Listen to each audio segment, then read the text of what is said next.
அதிமுகவிலிருந்து அதிரடியாக நீக்கப்பட்ட திண்டுக்கல் சீனிவாசன்.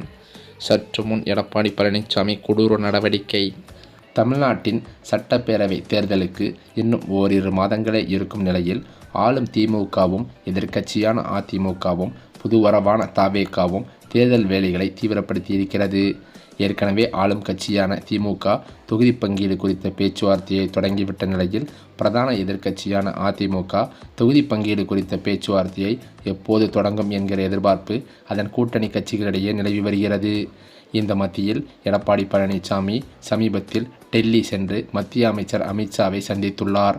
அவருடன் 2 மணி நேரம் ஆலோசனை நடத்தியதாகவும் தகவல்கள் வெளியாகியுள்ளது. இந்த நிலையில் காலை டெல்லி விமான நிலையத்தில் எடப்பாடி பழனிசாமி செய்தியாளர்களை சந்தித்து பேசும்போது எடப்பாடி பழனிசாமி தமிழக தேர்தலில் ஒன்றாக இணைந்து செயல்படுவது குறித்து அமித்ஷாவிடம் பேசினேன். சசிகலா தொடங்கியுள்ள புதிய கட்சியுடன் கூட்டணி வைப்பது குறித்து எதுவும் பேசவில்லை என்று தெரிவித்துள்ளார். மேலும் அது மட்டுமில்லாமல் எங்களை பொறுத்தவரை மிக சுமூகமான எழுச்சியான கூட்டணி அமைந்துள்ளது. தேர்தலில் எவ்வாறு செயல்பட வேண்டுமென அமித்ஷாவுடன் ஆலோசனை நடத்தினேன். மேலும் திமுக காங்கிரஸ் கூட்டணியில்தான் குழப்பம் இருக்கிறது. அந்த கூட்டணியில் காங்கிரஸ் இருக்குமா என்றே தெரியவில்லை என்று அவர் தெரிவித்தது பெரும் பரபரப்பை ஏற்படுத்தியது. அதே சமயம் தற்போதுள்ள அரசியல் சூழலில் அதிமுக தலைமையிலான கூட்டணி மிகவும் சுமூகமாகவும் எழுச்சியுடனும் இருப்பதாக எடப்பாடி பழனிசாமி குறிப்பிட்டார். சில கட்சிகளுடன் தொடர்ந்து பேச்சுவார்த்தை நடைபெற்று வருவதாகவும் தேர்தல் தேதி அறிவிக்கப்பட்ட பின்னர் மேலும் சில கட்சிகள் கூட்டணியில் இணைய வாய்ப்புள்ளதாகவும் அவர் கூறினார். தொகுதி பங்கீடு குறித்த விவாதங்கள் விரைவில் முறைப்படி தொடங்கும் என்றும் வரவிருக்கும் 2026 சட்டமன்ற தேர்தலில் அதிமுக தலைமையிலான தேசிய ஜனநாயக கூட்டணி அமோக வெற்றி பெறும், மீண்டும் ஆட்சி அமைக்கும் என்றும் அவர் நம்பிக்கை தெரிவித்தது கட்சி கட்சிகளிடையே பேசும் பொருளாகி இருக்கிறது. மேலும் அது மட்டுமில்லாமல் சென்னையில் நடைபெற்ற முதற்கட்ட பேச்சுவார்த்தைகளில் பாஜக மற்றும் அதிமுக இடையே ஒருமித்த கருத்து ஏற்படாததால் இந்த உயர்மட்ட சந்திப்பு நிகழ்ந்திருக்கிறது. சுமார் 2 மணி நேரம் நீடித்த இந்த ஆலோசனையில் தேர்தல் வியூகங்கள் மற்றும் தொகுதி பங்கீடு குறித்து விரிவாக விவாதிக்கப்பட்டதாக தெரிகிறது. குறிப்பாக இந்த சந்திப்பின் பின்னணியில் சீட் ஒதுக்கீடு தொடர்பான முக்கிய தகவல்கள் வெளியாகியிருக்கிறது. பாஜக தரப்பில் 30 தொகுதிகள் வரை கோரப்பட்ட நிலையில் அதிமுக தரப்போ 20 முதல் 22 இடங்கள் வரை மட்டுமே ஒதுக்க முடியும் என்பதில் உறுதியாக இருப்பதாக கூறப்படுகிறது. தனது கட்சியின் பலத்தை நிரூபிக்க வேண்டிய கட்டாயத்தில் உள்ள இபிஎஸ் வெற்றி வாய்ப்புள்ள தொகுதிகளை விட்டுக் கொடுக்க விருப்பமில்லை என தெரிகிறது.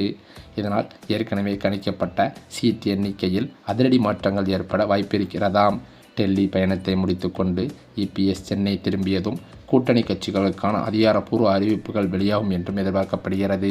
மேலும் அது மட்டுமில்லாமல் சமீபத்தில் திருச்சியில் நடைபெற்ற என்டிஏ கூட்டணியின் பொதுக்கூட்டத்தில் இருந்தே தொகுதி பங்கீட்டில் பிரச்சனை ஏற்பட்டுவிட்டதாக அதிமுக வட்டாரங்களில் தகவல்கள் வெளியாகியுள்ளது.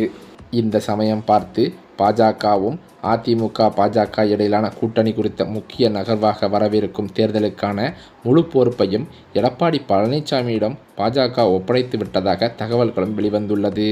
தமிழகத்தில் திமுக அரசை வீழ்த்துவதே தங்களது முதல் இலக்கு என்று தெரிவித்துள்ள பாஜக தலைமை அதிமுக பொதுச் செயலாளர் எடப்பாடி பழனிசாமியின் தலைமையிலேயே தேசிய ஜனநாயக கூட்டணி தேர்தலை சந்திக்கும் என்றும் அறிவித்திருக்கிறது.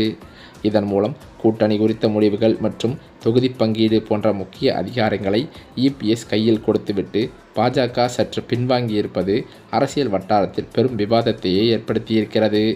பாஜக மாநில துணைத் தலைவர் KP ராமலிங்கம் உள்ளிட்ட முக்கிய நிர்வாகிகள் எடப்பாடி பழனிசாமி தான் தமிழகத்தில் கூட்டணியின் தலைவர் என்றும் அவரே அடுத்த முதலமைச்சர் வேட்பாளர் என்றும் வெளிப்படையாக தெரிவித்துள்ளனர்.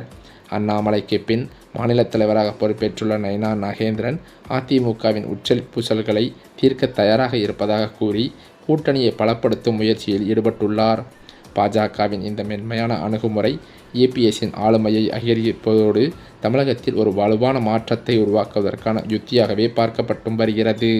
மேலும் அது மட்டுமில்லாமல் தனது செல்வாக்கை பயன்படுத்தி எடப்பாடியின் சொந்த ஊரான சேலம் மாவட்டத்தில் செங்கோட்டையன் இதைவிட ஈரோட்டில் நடந்ததை விட மிக பிரம்மாண்டமான ஒரு மக்கள் சந்திப்பு நிகழ்ச்சியை நடத்த காட்டப்போகிறார் என்ற தகவல்களும் வெளியாகி வருகிறது.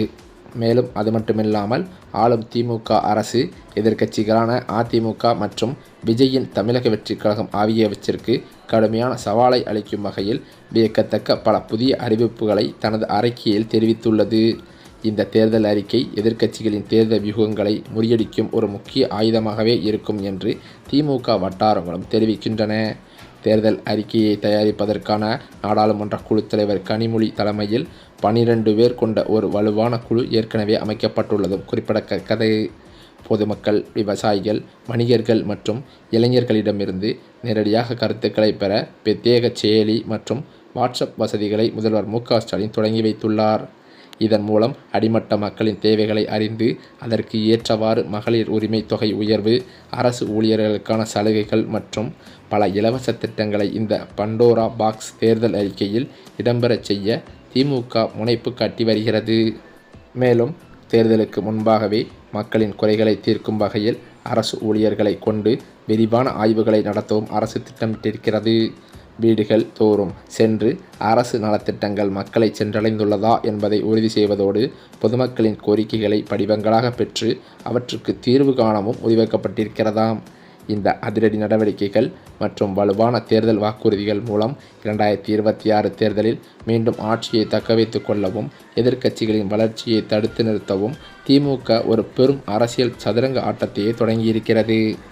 இந்த சூழ்நிலையில்தான் அதிமுகவில் இருக்கும் மூத்த முக்கிய புள்ளிகளே சமீப காலமாக அதிமுகவிலிருந்து விலகி திமுகவில் இணைந்து வருவது வாடிக்கையாகவே பார்க்கப்பட்டு வருகிறது. அந்த வகையில்தான் தற்போது அதிமுகவில் கொங்கு மண்டலத்திலிருந்து எடப்பாடி பழனிசாமியின் வலது கை இடது கையாக இருந்து வந்த சில முக்கிய மூத்த அமைச்சர்கள் 2 பேர் கடும் அதிருப்தியில் இருந்து வந்ததாகவே சொல்லப்பட்டது. அதே சமயம் எடப்பாடி பழனிசாமியுடன் பல்வேறு முறை இந்த கொங்கு மண்டலத்தில் இருக்கும் குறைகளை சொல்லி ஏற்பாடுகளை செய்வதற்கு சில முயற்சிகள் ஏற்பட்டு வந்தாலும் எடப்பாடி பழனிசாமி கண்டுகொள்ளாமல் இருந்து வந்ததாகவே தகவல்களும் வெளிவருகின்றன. இதனை அடிப்படையாக கொண்டு தற்போது கடும் அதிருப்தியில் இருந்து வந்த கொங்கு மண்டல 2 முக்கிய அமைச்சர்கள் அதிமுகவிலிருந்து விலகவே முடிவெடுத்து விட்டதாக அவரது நெருங்கிய வட்டாரங்களிலிருந்து தகவல்களும் வெளிவந்து கொண்டிருக்கிறது. அது என்னவென்றால், பல கூட்டணி கட்சிகளை இணைப்பதுடன் பல்வேறு முக்கிய புள்ளிகளை அதிமுகவிலிருந்து திமுகவிற்கு இழுப்பதுதான் என்பதும் சொல்லப்படுகிறது. ஏனென்றால் அதிமுகவின் கோட்டையாகவே கருதப்படும் டெல்டா மாவட்டங்களில் அக்கட்சிக்குள் ஏற்பட்டுள்ள இந்த உட்கட்சி பூசலானது பொதுச் செயலாளர் எடப்பாடி பழனிசாமிக்கு பெரும் சவாலாகவே உருவெடுத்திருக்கிறது என்றே சொல்லலாம். வழக்கமாகவே அதிமுகவிற்கு வலு சேர்க்கும் கொங்கு மண்டலத்தில் ஏற்படக்கூடிய சிறு சரிவுகளை டெல்டா மாவட்டங்களில் அறுவடை செய்யும் வாக்குகளை வைத்து ஈடுகட்டி விடலாம் என்று எடப்பாடி பழனிசாமிக்கு ஒரு எண்ணம் இருந்து வந்தது. ஆனால் அந்த எண்ணத்தில் தற்போது மண்ணெல்லை போடும் வகையில் சில டெல்டா மாவட்டத்தின் மூத்த அமைச்சர்கள் அதிமுகவிலேயே பல உட்கட்சி பூசல்களை ஏற்படுத்திவிட்டு கட்சியின் செயல்பாடுகளையும் கட்டமைப்புகளையும் சிதைத்து வருவதாக எடப்பாடி பழனிசாமிக்கு தகவல்கள் வந்துள்ளதாகவும் சொல்லப்படுகிறது.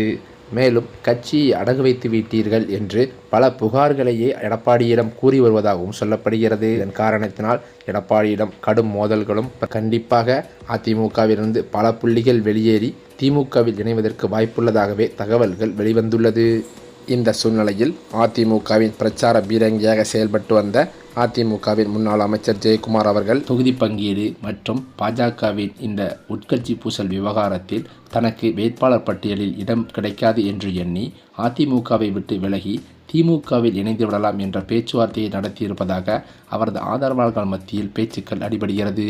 அது மட்டுமில்லாமல் ஓபிஎஸ்ஐ தொடர்ந்து இவரும் திமுகவில் இணைந்தால் அதிமுகவிற்கு பேரிழப்பாக பார்க்கப்படும் என்றும் அதிமுக தொண்டர்கள் மத்தியில் பெரும் கவலைகள் நீடித்து வருகின்றன. ஆக மொத்தம் பார்த்தால் இன்னும் ஓரிரண்டு நாட்களில் இதற்கான அதிகாரப்பூர்வ அறிவிப்பையே அவர் வெளியிடுவார் என்றும் தகவல்கள் கசிந்துள்ளது.